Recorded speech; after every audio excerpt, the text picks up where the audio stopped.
I know why you go on Instagram. I know why because you just have the time.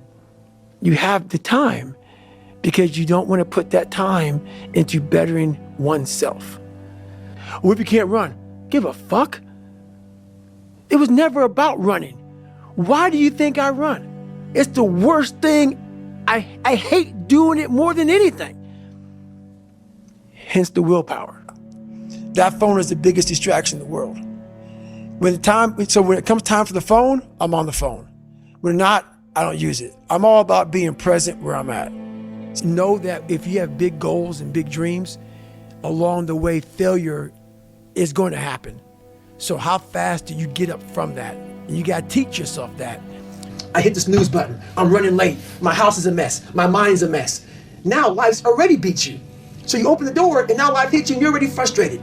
You're already in that anxiety mode. You're stressed already. And then life starts to pile more on top of you. You get home, you're exhausted. And that's how life happens to everyone.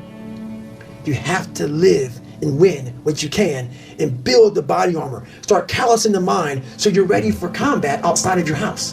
Because it's gonna come. You're lazy, you know exactly what to do.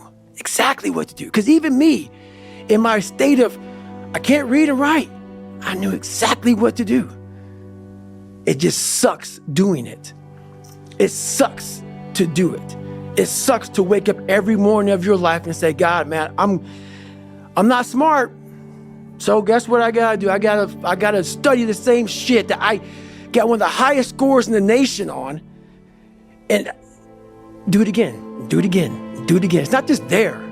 It's not just there permanently for me. Hard work looks horrible. It's not motivating. It's not motivating at all. It ain't like Rocky round 14 where he gets knocked down and goes like this to Apollo Creed. It looks like a man being stuck in a fucking dungeon and there's no fucking way out. But you have the fucking key. But you refuse to use it. And that's nothing motivating about that. We idolize so many people, and we want to be them. We want to be someone else. And in doing that, you lose all the potential of who you are. You mimic, you be them, you are them, you become them, and you lose you. There's no successful person in the world who's in a good headspace that's going to ever attack anyone in that kind of manner. There's always going to be something wrong with them. So you got to always dive a little deeper before you get your feelings hurt, before you get your feelings hurt by that bully at school or that boss at work. Take time. You have to explore, examine the insides of yourself. And what do you really want out of life? Your friend and a lot of people out here just don't fucking want it. So guess what? Have fun with your life. You never examine this. Happiness, peace, enlightenment, it's all up here, man. It's all up here. And when I start talking like this, people go, man, you know, no. It's the truth, man. Yeah, it is true. It's all up here. You just gotta be willing to go and face it. And that's the hard part. You have to envision something that is more powerful than you. Something has to get you out of bed. And you have to create it. It has to be false. Because you're not it. You're a fat piece of shit. And that's the reality of it. So you have to create a false reality to live in that just to get to work on yourself. This is the world that is in front of me. And what most people do is they see this world and they look at it as an excuse to get out of it. Yeah. I started looking at it as this is the ultimate training ground for the rest of my life.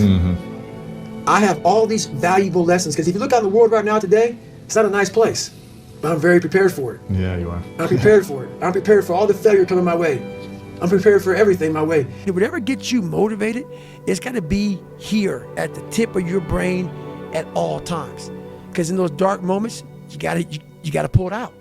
So that's the big thing for me, man. I was always fired up at all times. I've trained 99% of my life alone.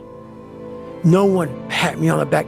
I did all of the work alone.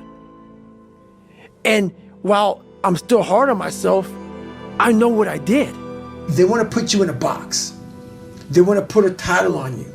No, you're putting a title on me to make yourself feel better about yourself. If you read this book of mine and you see where I came from, this person was not built. This person was not made by God. Mm-hmm. This person was built. I made this person. I want to give people the confidence to walk in a room of 1 million people and none of them like you, and you just like say, fuck you, I'm good. And walk out with you by yourself. For me, there was no passion, no drive, no nothing. But I had this fire that I'm going to be somebody. And it has to be there because on all those bad days and all those days you don't want to do shit, you have to be your own motivator, your own coach, your own trainer, your own everything. So to do that, you have to come into work, and work is whatever your work may be, ready to go. You must have time to reflect. Yeah. I was just going. I finished a race of life and I wouldn't even receive my medal. I go on. You're like, on to the next. I get in the car and I go. You're always a victim, even if you have everything in life, until you realize what you've achieved. It's important that whatever's on your mind, you let that person know. Therefore, you're giving them the option to be with you or not. This is who I am. If you don't like it, that's good, man. I got it. But this is David Goggins. So there's that honest conversation is very important, man. So everybody knows where they stand. That person may not be for you, and that's all good. When I grew up, my mom worked 3 fucking jobs, and it took her down a dark hole. And I saw this. That helped me grow up to say, all I want to do is retire my mother when I get older. That's all I want to fucking do. And thank God I did that. But the thing about it, with a lot of people, they don't have that in them.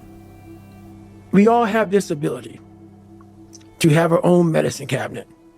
But unless you go in there and put the medicine in there, it's always gonna be fucking empty, man. You're always gonna need the pre-workout. You're always gonna need I don't drink coffee. I don't do none of that. I don't need it. I can run for 70 hours, and I had before. No caffeine.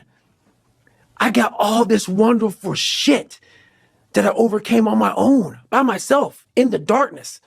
That, man, when it's cold, I'm hot.